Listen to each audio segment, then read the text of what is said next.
you don't work out, you don't shoot, you don't care, you're not a professional, you don't want to do this, like, get the fuck away from me. I'm going to surround myself with these dudes because they only give a shit.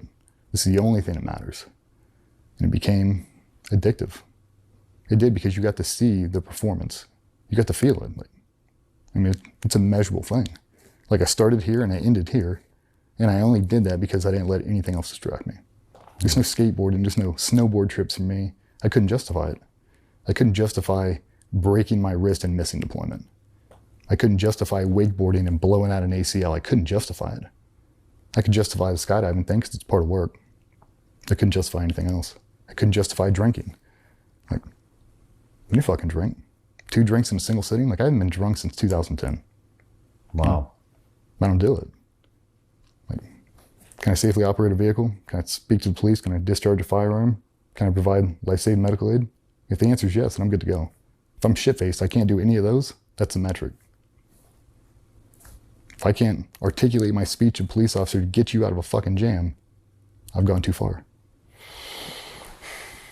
I pull up on a car wreck on the side of the road. I gotta save him. Like, am I shit-faced and that's why I blow past him because I'm afraid I'll get a DUI? That's not an answer. That's not a professional answer. The answer is, I don't have to worry about that because I'm a professional, I'm not drunk.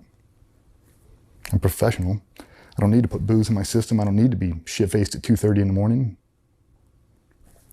That doesn't make the group better.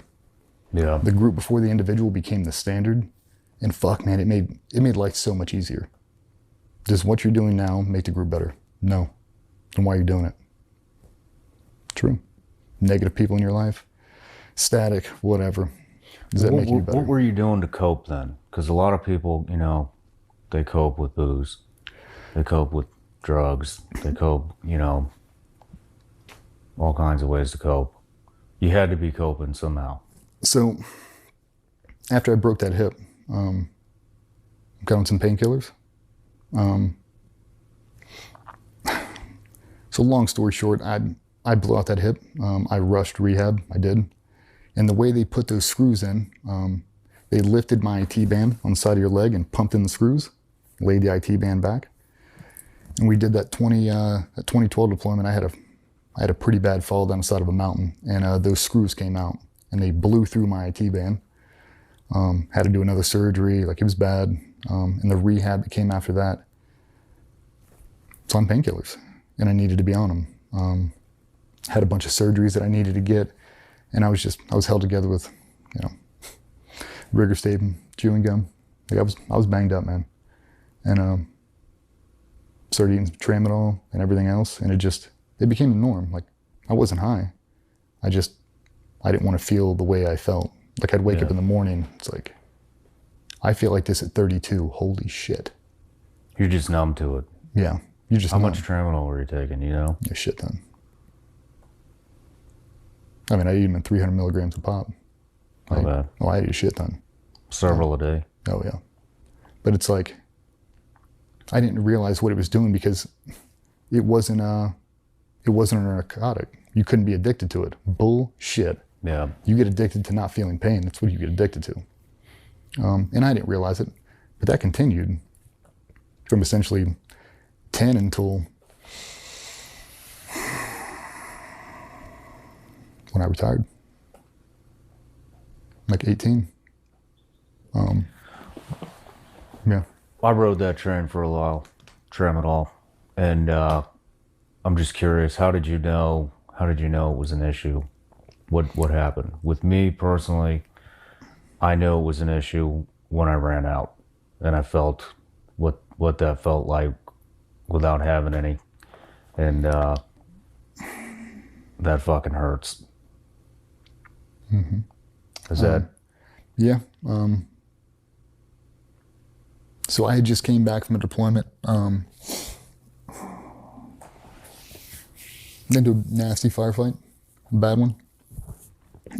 A lot of really close proximity shit. Ate a bunch of grenades. The long and short of it was, because of the proximity to it, we had to use some breaching charges and some ordnance, essentially on top of yourself, to get out of this certain situation. and it fucked us up, man. Like, no eye pro, no ear pro. I mean, grenades landing between me and you. Boom. Just a cumulative effect. These little concussions, it blew out both ears. Oh man, I mean, just by the end of it, I've blown out both ears. I've torn both labrums and both shoulders, both hip labrums, gone. Crunched a bunch of shit in my lower back and my neck. So I needed to have surgery on both shoulders and both hips and my back by the time the whole thing was done. And I didn't realize how bad it was. Fuck, I don't know. Do we get into it? Do we talk about the... Yeah, Okay. let's get into it. Okay, fuck it. So the backside of this is we had a dude that did the Kenya Mall attack. Remember that? Mm-hmm. So it's that dude. So it's around the Horn of Africa, and we are going to go get this dude. It's a president-directed mission. So it's a big one. The biggest one that I've ever done for sure. Intel's painting a picture that's maybe not accurate. Beachside bungalow. Like, he goes there to watch TV, hang out, be super benign, in and out. Cool. Not the fucking case. We get there, we've planned, we've rehearsed, and we've done all our shit. And I'm running the primary breach on the first floor. I go up and over the gate. I should probably start off with, we swam in. So that's a whole different set of problems. We swam in a slaughterhouse offshoot. So you can imagine all the great white sharks. It's a real fucking thing. That's the fastest I ever swam in my life. So we swam in, we do our whole thing. I go up and over, and I'm messing around with the locking mechanism on the gate to try to get it open. And there's a string going from the gate. It looks like it's going inside. And now I think that was an early warning device. I think it was hooked to a bell, it was hooked to something.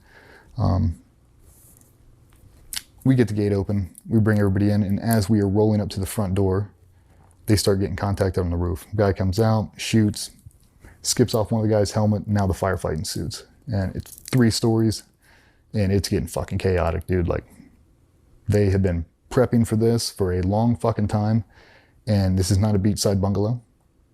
There's no doors. They're all walled up from the inside.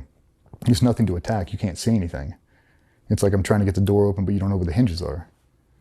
You don't know what it is. It's this huge, super thick door. Fuck, man, it probably must have been 6 inches thick. So it's a fucking fortress. It's a fucking fortress, dude. It's a literal fortress. They start getting contact on the roof, and we sprint up the front door. And as we go to divide, this dude opens up on the front door and lets it go. And you just see splinters of wood, and it just fucking traces us and doesn't hit anybody. We roll to either side, and now we're trying to deal with this problem. The hate coming out of that front door was nothing like I've ever seen. It was just continuous, ascending it. And the way it ended up being was a long wall, the door in the center. I'm on one side, and I've got my shooting buddy on the other side, and I've got my team leader behind me. And we're trying to figure this out. Like, we have to get inside, but we're not supposed to kill this dude. That was the whole thing, is for whatever reason, the powers to be really wanted this dude alive, and the last thing they told us before we went, I would rather you shoot him 100 times and he lives than shoot him 1 time and he dies. Bring him back alive. Well, I'm fucking committed. We all are. We're gonna bring that dude back alive. We came up with every plan we could have. And at the end of the day, if you don't want to be captured, you're not capturing the dude. You're just not. Especially in that part of the world, with just how violent they are. I mean, you've seen Black Hawk Down. That's the most realistic war movie I've ever fucking watched. That's exactly how it is. They are fucking, and they come on quick. So we're in this shit storm in the middle of the door. And I'm trying to decide how I'm gonna blow this thing. I've got my charge in my hand, it's already capped in. I've got my hydrogel peeled, I'm ready to stick this thing, and I'm timing between his bursts coming through the door. So you see it all chew up, like 3, 2, wham, it goes live again. You're like, motherfucker, man. You're just timing it. He finally goes, and I slap this thing, and there's nowhere to roll. There's just nothing to do. you got to eat it. It's like, luckily for me, the guy behind me is super experienced. I mean, we all are very experienced breachers, and we knew we could take it. We'd been there before. Just unfortunate. Turn your head and exhale and send it. And that concussion blew out everybody's ears. We were all done. And when it blew, I could see the locking mechanism behind it. It looked like a fucking railroad tie was stuck down. So big New York lock, and we weren't getting through it. But it blew out a slat about waist high down, about this wide. And grenades started coming out of it. Accurate. So the way it was, it's the front door, and there's a long ass hallway going down, and there's a dude who's in a sandbag position with a belt fed at the end of the hallway. And it's just chewing down the hallway. There's a dude in the first room off to the right who's shooting at us through the window. So I've got my shooting buddy pinned. He's taking fire over this shoulder, and he's taking fire down the hallway, and he can't move. He can't do anything. It's like a big railing. We've got all the rest of the guys on, so we're the only three that are stuck on there. We're trying to get this door open. Let me back up. When I placed the charge, I roll back and I look at him, and I was like, turning steel, and I turned my head and I blew it.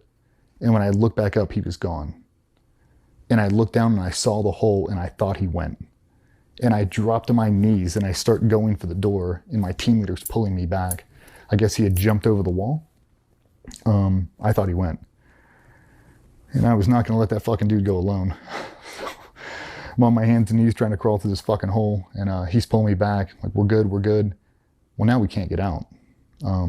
This thing's been going on for a couple minutes. The guys on the second deck are in the same shitstorm. The guys on the roof are in the exact same thing. Now there's people that are surrounding us we're taking fire from. The whole thing's getting dicey. And we've got to fucking leave. Like, we can't sit here and do this for no 10 more minutes. Like, you're not going to let us kill this guy. We can. We've got to get out. Unfortunately for us, the only egress route was directly behind us, which is directly in line with that dude's PK. So the only way out is to run straight through his alley. Can't go up and over the walls. There's not enough time. We don't have enough ladders, and there's quite a few guys inside the courtyard.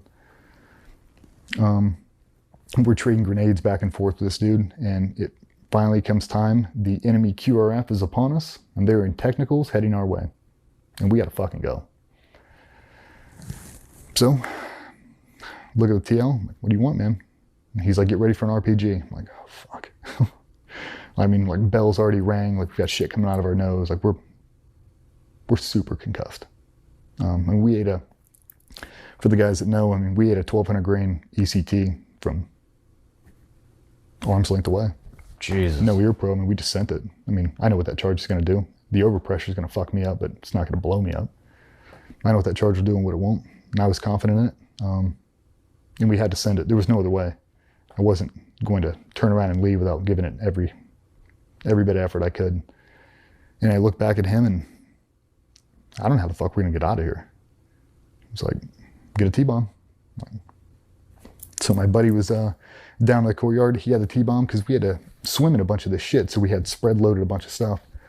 So I'd already launched one in, and I looked at him, and we did a real world flea flicker, which is one of the coolest things I've ever seen. Like, fucking threw it across the doorway, caught it, untaped it, and launched it.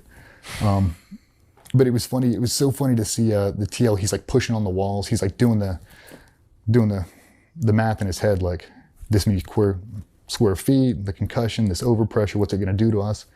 And we launched it. We sent a bunch of rounds down there and basically called for exfil, like, hey, I'm gonna let this thing loose, this overpressure charge, and then when it goes boom, we're all gonna take off and run. And that's what we did. And I'm doing the peekaboo thing. He's shooting. I'm trying to see where he is, and I finally see it.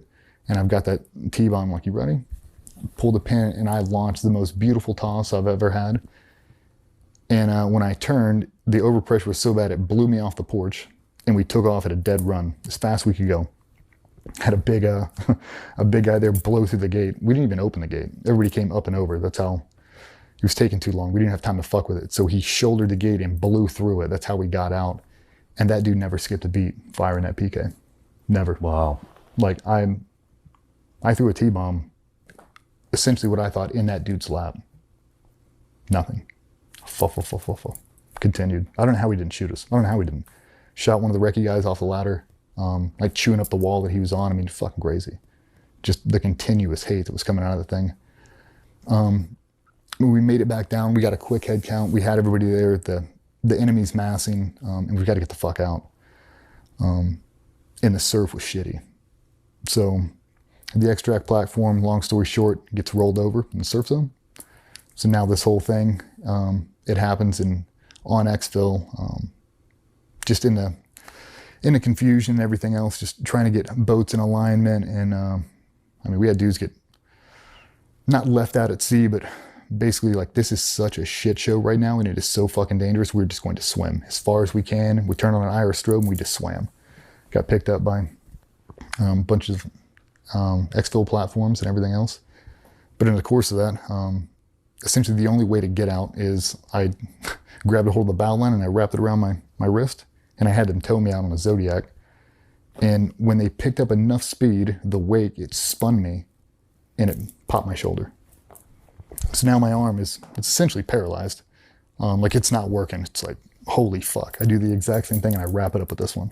The same thing. Pow. Like, oh my God. No, I'm treading water. Like, I've got use of my arms, but it feels like it dislocated. Like, it feels strange. An exorbitant amount of pain. We get on a jet ski, round 2, and that thing flips. And because we're straddling it, the way it flipped with such force, it blew out the label of my right hip and my left hip. So now I'm essentially bobbing like a bag of shit. Jesus Christ. So me and my swim buddy, we make it out. We get on there. We do our debrief. They strip us down naked. With all those frags that we ate, everything, none of the frags stuck in us. I mean, we were super concussed. We were fucked up. But you could brush it, and it was like metal shavings everywhere. It was like God came down and just said, "Not today." I mean, it was inside your ears, inside your eyelids, fucking everywhere. I mean, it was the strangest thing. We got back on. We started doing like the TBI reporting. What's your name? And I was feeling fucking weird. The 3 guys who were on that porch were feeling very weird. And you couldn't explain it. Because I've been knocked out a bunch with Fight Club and skateboarding. Like, I am no stranger to concussion. This is very different. I went into a med check and they shined the white light in my eyes, and I threw up. And then I started getting scared. I still can't hear shit. Both my ears are perfed. I've got a bunch of other wounds pre-existing that are nasty. I've got a nasty stomach infection, like an open wound that I had. We had to surgically super glue before we did it. So I had all kinds of shit I was battling anyway, and it kept getting worse. And we finally got back to base. It's 5 days later. And I remember laying in my bed with my sunglasses on, wanting to die. I didn't know what the fuck was going on with me. I couldn't make rhyme or reason. I couldn't get my thoughts together. I couldn't get anything. I couldn't be there for the debrief. I was fucking out of it. And I didn't know what was going on. And they drove me to a French hospital out in town, and they ran a CT scan. In the back of my skull, right back here, was jet black in my brain. And the doctor came back, and she's like, what is that? I was like, I don't know, you tell me. And she's like, I don't know how you're standing right now. She's like, that's a major blow to the back of your head. Nothing hit me in the back of the head. She's like, well, something did. I don't remember any of that. I remember seeing the MRI, and I remember just telling them, like, that's just overpressure, man. Like, that's just overpressure. And they said whatever they did, it got documented. We finish all that and we fly home. I'm on the next flight home. It's the end of deployment. That's the last thing to happen. We fly home, and I land, and I have a 6-month-old waiting for me. I land, I drive straight home, and there is a newborn laying in that crib. Be dad. And dude, the next 48 hours of my fucking life, I didn't even know what to say. I couldn't, everything started to go to shit. I couldn't remember I couldn't remember my wife's name. I couldn't remember my daughter's name. I got lost driving to fucking work. You've been to Virginia Beach. I called my wife one time in the fucking Norfolk Scope parking lot, crying my eyes out. I don't know where the fuck I'm at. Amnesia set in. I'd wake up in places. I'd go to drive to work on a Sunday, and I'd end up at like the farmer's market. I call Patsy. It's like, I don't know where the fuck I'm at. I couldn't remember anything. And I had no rhyme or reason. I couldn't say it to anybody, but everybody else was having the exact same fucking thing going on.